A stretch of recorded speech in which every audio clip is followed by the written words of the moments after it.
On several counts, it is worth mentioning the contributions of Sri K.M. Mani to the state and to the society. I do firmly believe it is our collective and social responsibility to keep glowing the light that Sri K.M. Mani has lit. In fact, Sri K.M. Mani is a history textbook that needs detailed study. Due to the time restriction, I am constrained to cut short the introductory reference. Sri K.M. Mani was the founder of Public Policy Research Institute with the goal of providing theoretically informed and empirically tested information and data to the better governance. I bow before the memory of Sri K.M. Mani, the founding chairman of Public Policy Research Institute. Sri Shashitharoor, our eminent speaker, needs no introduction before the academic, intellectual, and political community. He is a polymorphic personality, a diplomat, academician, writer, parliamentarian, philosopher, and a social worker. He represents Tirunelveli Parliamentary Constituency since 2009 and the President of the Professional Congress. Dr. Shashitharoor served as the Minister for External Affairs and Human Resource Development. He received the Sahitya Academy Award for his book An Era of Darkness. He authored over 19 best-selling books and hundreds of columns and articles in international publications. But beyond all adjectives and achievements, I like to address him as the world citizen. I am cutting short my introductory reference for the paucity of time. We are very much obliged to Dr. Tharoor for making himself available for this lecture despite his busy schedules, and talk on the most relevant topic of the time, development options of Kerala in the post-COVID era. May I once again welcome all of you to the August presentation of Dr. Tharoor. Thank you very much. I really want to thank Dr. Jacob, the ex-officio secretary and director of the Public Policy Research Institute of Trivandrum, my good friend Jose K. Mani, Mr. Joy Abraham, ex-MP, Sri P.S. Srikumar, Registrar, and many others for their presence today. And above all, to say to friends that it's a great honor for me to deliver the K.M. Mani Memorial Lecture, and in so doing to have the honor of paying tribute to a giant of Kerala politics and administration. Sri K.M. Mani was a mentor and a friend to many of us in this group today. He was instrumental in establishing the Public Policy Research Institute and remained its chairman until his untimely demise in April last year. So I feel particularly moved that you have asked me to deliver the first K.M. Mani Memorial Lecture. I can say without hesitation there have been very few leaders in the history of Kerala like the great and late Sri Mani. We are all aware of his meteoric rise from a humble background, where he started off as a young advocate on a path that eventually saw him emerge as one of the most successful leaders of our state. He was truly a giant who strode the politics of Kerala like a colossus, whose records as the longest-serving member of the Kerala Assembly, the most successful finance minister in the state, who presented budgets from 1969 onwards for nearly half a century, more than any other finance minister in the country by far, and his undefeated track record from the constituency of Pala speak volumes about his inimitable capacity to understand and cater to the aspirations of the Keralite electorate. I had the great pleasure of reading his highly original contribution, The Theory of the Toiling Class, which went farther than others in articulating a political philosophy anchored in the economic problems of a section of society whom others were not speaking up for.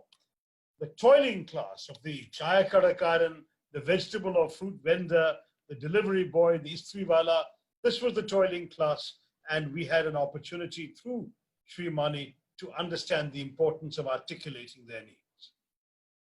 Though not a trained economist or a management graduate, K.M. Mani had a formidable reputation as a masterful administrator and problem solver, whose approach to matters of revenue and economic affairs have been regarded as models well worth emulating. I'm sure he would have been glad and appreciated the fact that this lecture named after him, that the first version of it has been centered on a theme that is indispensable to the welfare of the people of our state. And due to the short amount of time that we have, let us delve straight into the topic today that you have given me, development options for Kerala in the post-COVID era. And once again, let me request the administrator, please mute other mics. I'm hearing a phone ringing somewhere else. It is very distracting. I beg the administrator, please mute everyone else. Thank you. Now, understanding our past to know our future is a key start if we're going to have a short and focused talk. The importance of jumping into what the future holds for us cannot be underestimated, but we should briefly understand the foundations of the Kerala development model, because as I've remarked in a different context, if you don't know where you're coming from, how will you know where you are going? A few years ago, I found myself amongst a large number of management experts and policymakers in Thiruvananthapuram, inaugurating a conference, in fact, of the Trivandrum Management Association. And their theme was energizing Kerala. I was intrigued and curious that so many experts and managers and the TMA seem to agree that Kerala is in need of energizing. But that is odd, because the only place in the world where Kerala seems to need energizing is Kerala. Look around the planet and you see Keralites everywhere working extremely hard, whether as construction workers or businessmen in the Gulf or teachers in Africa or doctors in the United States or nurses in Europe, displaying their entrepreneurial energies and achieving remarkable success. So what is our problem here? I would say that there is very little doubt, sadly, that while there is much to be proud about Kerala and about Keralites, Kerala's historic pluralism, its rich tradition of democratic convictions, literacy, socio-economic development, we do not have a great record of energetic economic development or entrepreneurship in the state. We must be conscious of the limitations and the deep-rooted, sometimes hidden problems that affect our home state. For example, while we may be regarded as God's own country, for our tourists, we also have the unfortunate tag of being the devil's own backyard for businessmen. It's a label that is reflected in the precarious state of our economy.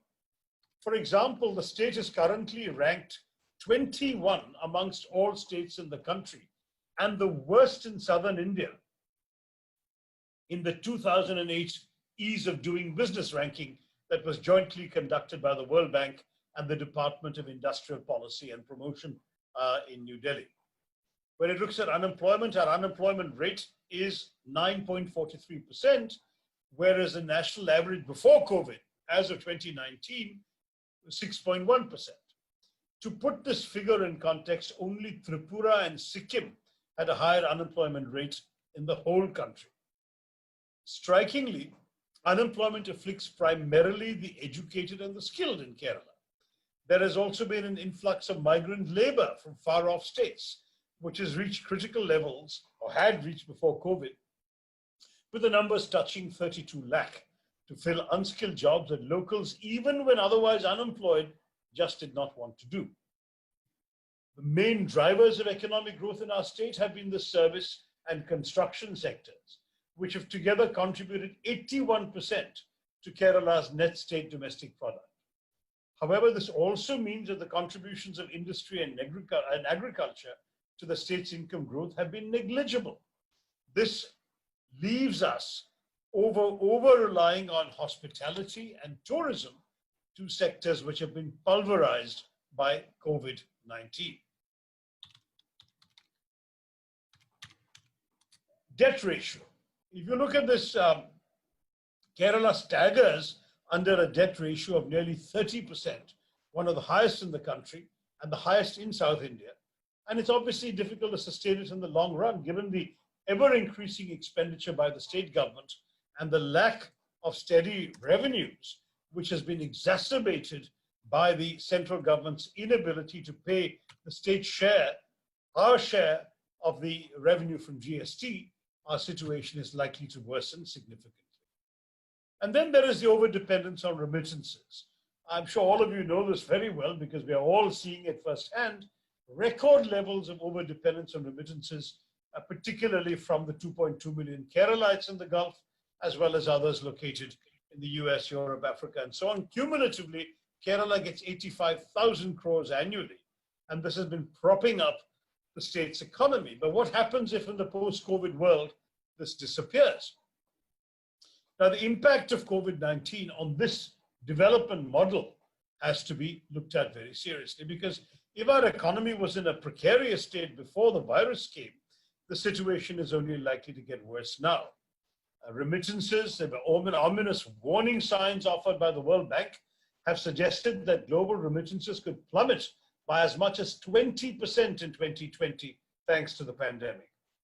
To put that figure in context, during the 2009 global financial crisis, the most severe shock to the world economy before the virus, the fall in remittances globally, according to the same World Bank, was only 5%. So we're going to be 4 times worse than the worst we've known so far. As a significant number of individuals will be forced to leave their jobs in the Gulf and return to the state, the impact on our economy will not be understated. For example, remittances from the UAE alone, where the largest population of Keralites reside, are expected to fall by 35% in the second quarter of the financial year. As the Gulf oil supply begins to dry and localization problems begin to take root, we have another major challenge. Omanization is already costing a lot of Malayalis jobs in Oman. Saudization and the Nitakat problem is one that we were familiar with earlier. Even when the pandemic finally leaves us, we're looking at a real situation where many of the jobs that were previously readily available to Keralites may no longer exist or be available to foreigners. There was a survey many of you must have seen by the Kerala State Planning Board, a quick assessment of the impact of COVID-19 pandemic and the lockdown on Kerala's economy. They've said it's not just remittances we need to be worried about. The hit will be faced by all quarters of our economy. This survey said that the state could face an immediate loss of 80,000 crores as a result of the impact of the virus and the lockdowns, in daily wage losses, 14 to 15,000 crores, agriculture, 1,600 crores, fisheries, 1,370 crores, tourism, 20,000 crores, and result therefore in a job loss of 26,000 direct job losses and 80,000 indirect job losses, or a lack of jobs. This is the Kerala State Planning Board, which has every incentive to give you not terribly pessimistic figures, even try and soften the blow so the government doesn't look bad. If that's what they're saying, the reality may even be worse. So what should be our strategy for the post-COVID Kerala, which would be the last section of my talk? The fact is that business as usual will not be possible. We will not be able to recover from such a substantial setback because of the deep-rooted problems in our economy unless we completely rethink the way in which Kerala must develop. And I would have 4 major suggestions. They won't all be easy to implement, but that's where I hope that particularly our politics, with the state assembly elections coming up next year, will grapple these issues very seriously. 1, develop a strong industrial and agrarian base. Concerted efforts have to be made to rectify our overlooking the importance of these things. Over time, the absence of a strong industrial foundation and dependence on other states for our agricultural produce has ensured that our economy has remained vulnerable to global shocks like COVID. That will have to change. The government will have to establish the conditions that will attract investment in our industrial capacity. Kerala has clean air, lush environment, literate workforce. We have a clear potential to bring in investors and companies that are seeking to leave behind the polluted metros and the existing industrial centers, find new tier 2 cities to set up shop. The fact is that we must tap into this by officially offering incentives, streamlining permissions, removing the rampant red tapeism, so that these investors have the confidence to pump resources into our state. I know it won't be easy because our politics is a major burden. I remember during my brief period between leaving the United Nations and coming into Indian politics, I was actually working as a consultant for a company based in the Gulf that was trying to promote investments in Kerala. And I spoke to at least 50 or 60 prominent Maranadan Malayalis and told them, why can't you invest in our state? And the answer uniformly of over 90% of them was, we love Kerala, we care for Kerala, but if we try and set up an industry in Kerala, the red flags will show up and we will not be able to do any work. We would rather get Keralite workers to work for us just across the border in Tamil Nadu. And that is the kind of conversation I kept having. One of the things that brought me into politics was my frustration at that realization. And at the same time, we have to have a cultural change in our, not just our politics, but in our own attitudes. Take the scourge of our culture of hartals, a chronic issue that torments the state on a staggeringly frequent basis. The Madhurumi estimated that in the first 6 months of 2018 alone, the state had 64 hartals. That's one hartal every 3 days at some part of the state, or sometimes in the whole state. And this in turn costs the state nearly 2,000 crores annually, and far more in terms of indirect costs. No other state has to suffer this crippling self-imposed burden and handicap. Several people have told me the story of how once BMW had been persuaded by Uman Chandy's government to install a car manufacturing plant in the state, thanks to generous concessions. But the very day that the BMW executives arrived from Germany in Kerala to sign the deal, they were greeted by a Bandh. The state had shut down over some marginal political issue. Cars were being blocked on the streets. Shops were closed. The CPM was out in strength. It had nothing to do with BMW or with foreign investment, but the executives apparently beat a hasty retreat and set up their plant in neighboring Tamil Nadu instead. So my strong view, which I've been advocating within the UDF for many years, is that all parties without exception must swear to forego hartals as a protest tactic for any reason. Better still, I think the Assembly should pass a law banning hartals with severe fines for violators. That's a strong personal conviction. Number three, we should diversify, but at the same time play to our core strengths. That is, at a time of great global shock and change, how our economy adapts is vital, and a conscious effort to diversify will dictate the future of our economy. So two examples that come to my mind are, number one, the services sector, because educated Keralites have the capacity to come together and develop a world-class services sector. We've already seen it to a certain extent through the rise of dedicated IT parks in the state. But we can't interpret services only to be Ayurvedic massage and yoga. That's wonderful, but there's a limit to how much that can be done. We need, for example, to develop more IT, including Trivandrum's Technopark. Since you are a Trivandrum-based institute, let me say that it's really established itself well, but it can grow potentially. It's a great area of strength, offering tremendous potential for employment and revenue generation, and we must continue to tap into it. I've personally been involved in pushing national and international firms to come to the Technopark, which is, of course, the oldest in the country, and yet the least global in terms of its composition. HCL and Oracle acceded to my request. We're pursuing actively getting others like Tech Mahindra to consider our pitch. Not even the left disputes that IT is perhaps the most important area for Kerala's future growth and development. Yet despite the availability of educated young people, relatively low operational costs, and a congenial working environment, Kerala has failed to break into the big league because of our failure to attract the major global companies to set up shop in our state, and we must do more of that. And another second example in diversification is making a real effort to develop a knowledge society. As we have seen in states like Haryana and Rajasthan, top educational institutions that are fed up with the cramped space in major cities and the debilitating environmental conditions want to look towards other states to establish premier world-class institutions. With the right kind of mindset and planning and some cooperation from the state government, Kerala is the best place to be the educational hub of India. We have great results in education, starting with primary education. We can do the same to higher education. The whole higher education system in India has been plagued by a weak research ecosystem, inadequate faculty, subpar promotion of innovation, and general lack of world-class facilities. to cater to our ever-growing youthful demographic. So we could actually transform that and rise to that challenge by consciously building on our existing educational infrastructure, developing a cluster of world-class knowledge institutions. That requires some incentives from the state when it comes, for example, to land acquisition. But education institutions love being surrounded by greenery, clean air, a good environment. Let's convert our industrial failure into success in attracting universities. Let's become the greater Boston or the Raleigh-Durham triangle that the Americans like boasting about, where a whole bunch of quality universities congregate in one area. We can have the incipient capacity to create a research ecosystem in Trivandrum. We have the Rajiv Gandhi Biotechnology Center. We have the Shashitharoor Institute. We have the Tuber Crops Research Institute. We have the Center for the Development of Telematics.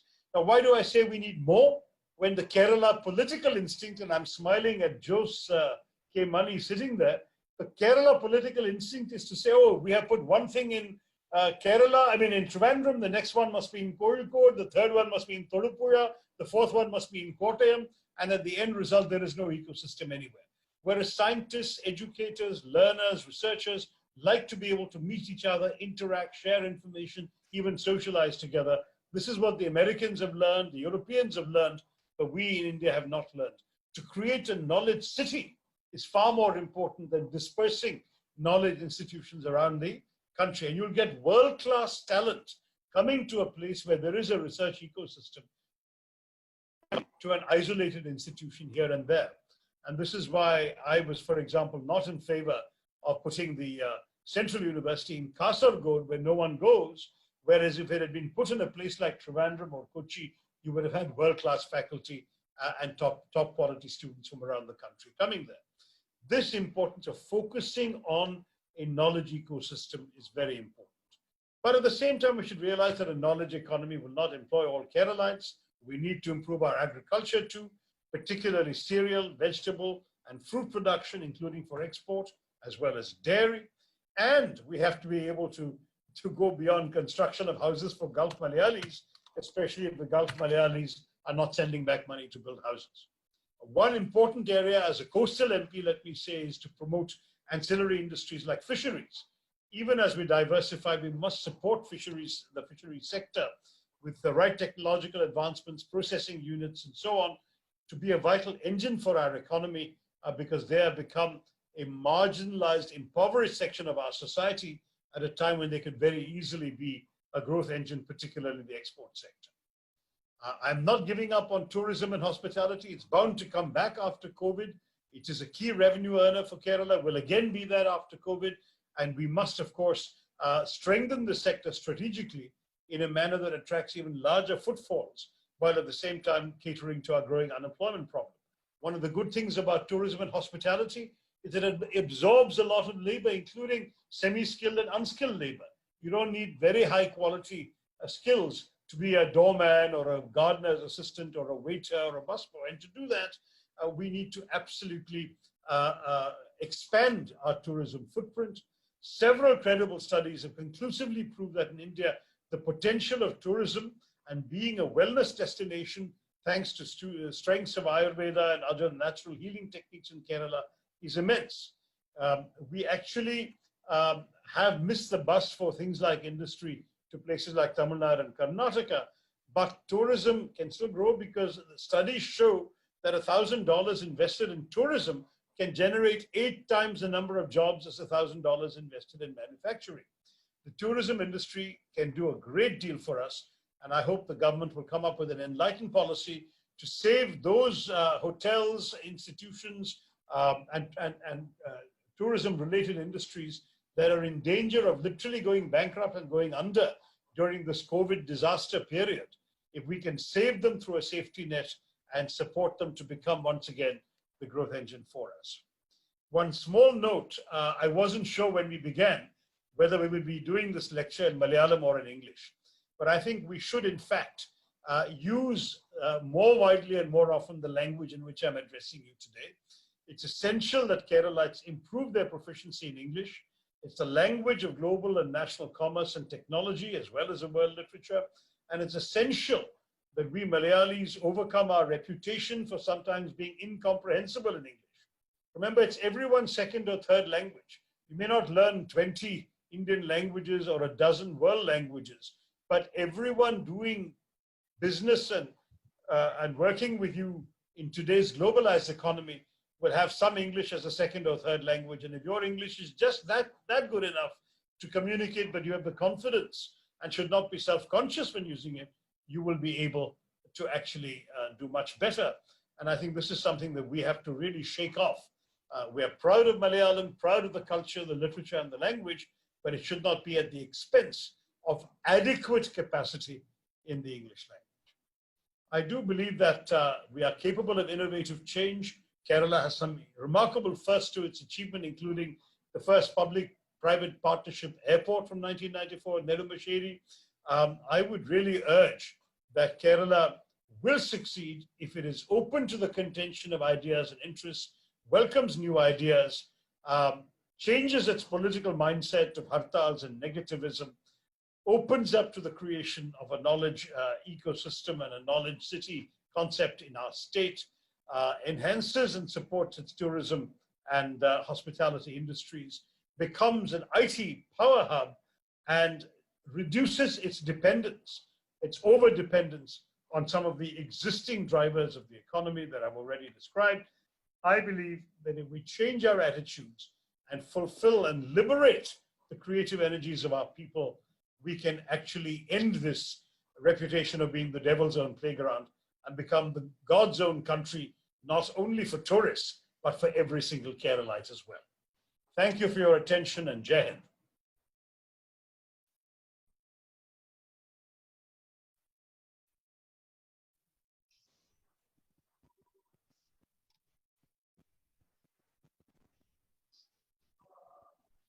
Sir, questions are there in the chat box. Can you select and give the answers?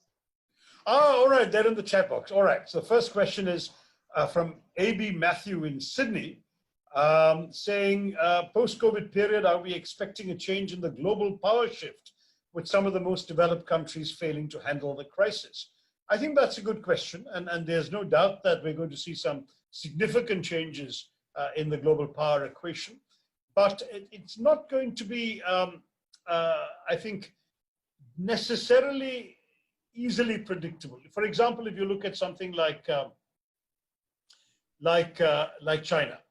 China has actually managed to antagonize a lot of countries despite its success in being able to deal with COVID. And so many countries are saying, why we must reduce our dependence on China, we must decouple from China. And that's becoming a very interesting development that we're seeing in many countries. The US has been the most outspoken about it, but others like Australia and the UK are heading in the same direction. China, meanwhile, is asserting itself belligerently. It's picking fights with Vietnam, with Japan, with India. It's showing that it's not afraid. It's becoming more muscular, and it has the money and the resources, especially being the first major developed economy to recover from COVID, has given it that extra muscle and strength. So we don't know how it's going to go. China may become a bigger success story and a more dominant power, or people may detach from it and try and restrict its growth. I have a piece in This Issues the Week where I talk about the challenge of not containing China, which is what the critics and enemies of China have wanted so far, but rather constraining China, which is to engage with it, but not allow it to do damage to us and to others around the world. That's something that I think we can well consider. The US's future remains uncertain. Under Trump, certainly they've gone through some bad times, but I would argue that as far as the US is concerned, we may have a different story after the November elections, and we should probably wait for that to determine. Ultimately, more and more countries are becoming more focused on self-reliance. Atmanirbharta, says Prime Minister Modi. More protectionism is coming up. There is talk of deglobalization, and there is a reduced emphasis on multilateralism. The US has announced it's pulling out of the World Health Organization. Instead of strengthening international responses, we seem to be backing off from them. And this is something that I do worry about. That's very, very important. The second question I see here is that what is the role of corruption in retarding the development of Kerala? How to control it? What skills and politicians should be enhanced for this? Look, actually, from what I've seen across India, corruption is a national problem. It is a problem everywhere. And Kerala, this is from Francis Joseph. Francis, I would say Kerala is actually less affected than many other states. Kerala has a number of positives. We have a very educated public, a vibrant and genuinely free media. We ask questions, we expose scandals, we challenge these things. I would argue that though there may be some corruption, and there is corruption everywhere in India, it is arguably much less than what we're seeing in many other parts of the country. So I would not agree with the implication that that's a major challenge in impeding the development of Kerala. Matthew Joseph says, can we have the government coming up with a policy to popularize the futuristic technologies like artificial intelligence? Answer is absolutely yes. This is actually a national requirement, not just for the state. If we want to succeed in this first half of the 21st century, we have to really pile into things like AI and robotics urgently. What's striking is that a significant number of the technologists working in Silicon Valley on artificial intelligence are actually Indians. So why can't we get some of these Indians to work in India on this? And why can't Kerala offer them the perfect environment? Not just Malayalis. Non-Malayalis should want to come to our technoparks, work surrounded by greenery and clean air and good connections, and be able to focus on developing cutting-edge concepts of artificial intelligence and other new technologies. It's very striking. There's a study by the Oxford Martin Center that says by 2030, 30% of the jobs that exist in the world today, that exist in the world at 2030 will be jobs that do not exist in the world today. So how can you prepare to teach people and prepare them for jobs that don't exist? You can't train them.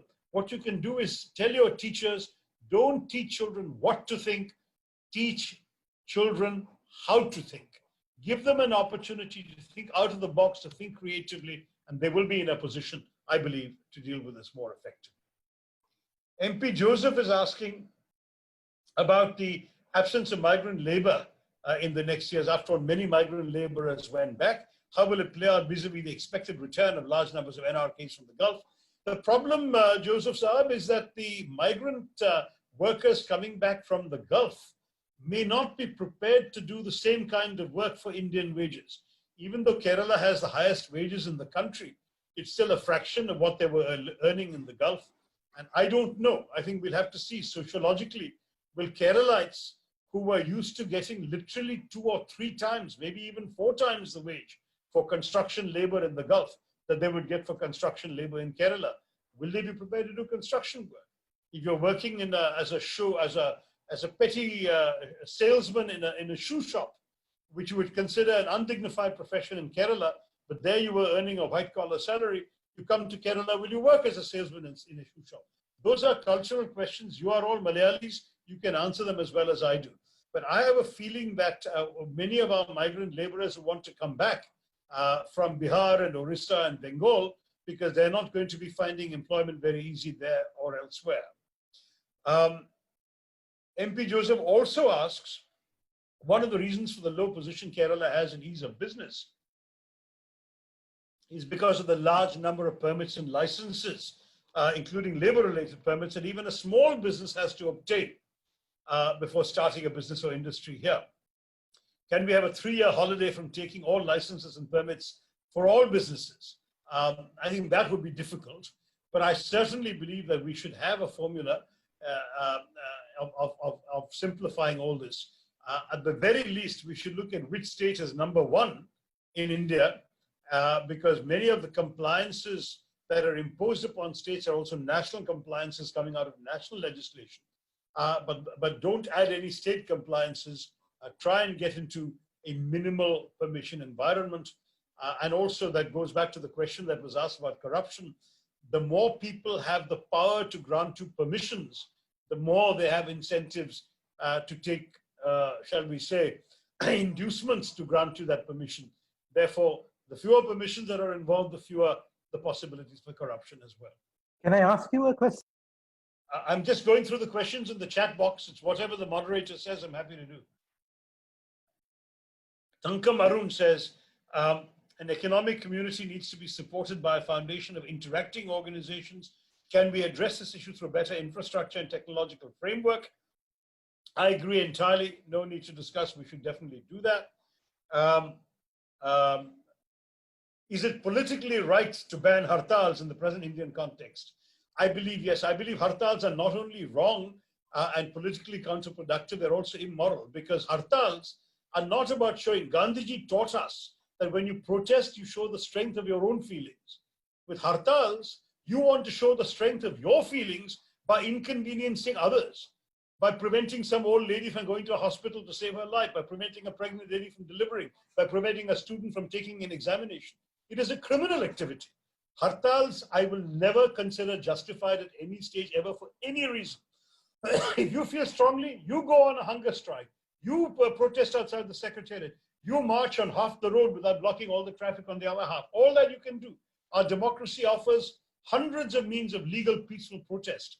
Hartal is a pure method of coercing people who do not wish to be coerced and preventing them leading normal lives. To my mind, it is unacceptable in any circumstances, for any reason, everywhere. Dr. Varghese Parayal says, the tourism sector in Kerala is not developing. What could be the reasons? I think it's actually developed reasonably well, so I'm not sure I accept the premise of the question, Dr. Varghese, because it could develop more, I agree. One of the factors is supposed to be, for example, the entire northern Kerala belt did not develop very well because there's no airport north of Kozhikode. That has changed with the arrival of Kannur Airport. Baikal and other areas should be seeing a tourism boom once tourism revives. We should certainly expect to see established centers of tourism like Kovalam and Kochi and other places, the various beaches, particularly Kumarakam and so on, water bodies and beaches doing very well. We may need a revived selling point, but I would assure you that after Rajasthan and the Taj Mahal, Kerala is very, very high for general tourists. There's of course niche tourists, wildlife tourists in Kaziranga, or bird sanctuaries like Bharatpur and tiger reserves in certain places. That kind of thing, obviously, people go for very specific purposes. But the general tourist who wants to relax, have a good time, enjoy themselves, Kerala is still very high up on the list. Mohan Kumar Sharadama says Kerala has less strikes and lockouts compared to other states. That is simply not true. Look at the statistics. And hartals, we are the national leader. In fact, I think the entire country, in the same year, Madhurumi found 64 hartals in 6 months. The entire rest of the country together had 3 hartals or bands. There is no question, Mohan Kumarji, your fact is wrong. And you can check, you can Google all this. Then we have Professor Bernie. Do you think Kerala is heading for a financial crisis? We are already in a financial crisis, Professor Bernie. We're living on borrowed money. And of course, we have not been given money by the state that we're owed to us. Plus, we have very, very few revenue sources. I mean, one of the reasons, for example, that Kerala became the first state to open the liquor shops during the COVID lockdown is that the Kerala government had to subsist on excise revenues from the sale of alcohol. They were not getting tourism money. They were getting a sharply reduced amount of remittances because the remittance Gulf workers and so on were not working. And the hospitality industry was crushed. There's no construction going on during the lockdown. So where is money coming into the state? They had to sell booze. That's how much of a financial crisis we're in. Effective waste management. I'm sorry I couldn't mention that. That's Nijo M. Maman. Absolutely, I agree. Effective waste management has to be improved. We have a very, very big area of failure in waste management by comparison with many, many cities and states in the country. And for a rather urbanized state like Kerala, with so many municipal bodies and so on, it is shameful that we haven't been able to master something so basic. There are innovative technologies available. The Kerala government should make it a priority to allow them into the state, particularly, for example, waste recycling for fuel or waste recycling for road tarring materials, various things. We could become a leader in the country because we have to really overcome a colossal waste problem. We kind of have the kind of waste of a developed country, but we don't have developed country approaches to disposing of the waste. Good point. Merin Pongan Naga says, I'm from Nagaland. I have 2 questions. Is the lockdown helping in containing the pandemic, or does it create more problems? I think this is a very interesting dispute that's been going on. my friend Tony Thomas, who had brought Nissan to Trivandrum and partially in consultation with me, I might even say principally in consultation with me, he says that lockdowns are not necessary. The transmission of the virus is basically through airborne droplets. So if everybody wears masks and avoids very crowded places, you can actually lead a normal life and continue with the normal economic activity. And he makes that case very strongly and very persuasively. He says that's what's happening in Japan. They have the highest number of cases recorded yesterday was 388 in Japan, whereas in places in India with the lockdown, we've got, as we know, over 11 lakh cases. So I think there's a very, very good question here, whether this is true or not. I'm not an epidemiologist. I cannot pretend to be an expert. I'm a public policy person, so it's my job to listen to policy suggestions from everybody. But I do not want to claim to be the authoritative voice on this. I would certainly say that there is some truth to Rajiv Bajaj's famous statement that by the lockdown, we flattened the wrong curve. That is, we flattened the economic curve rather than the virus curve.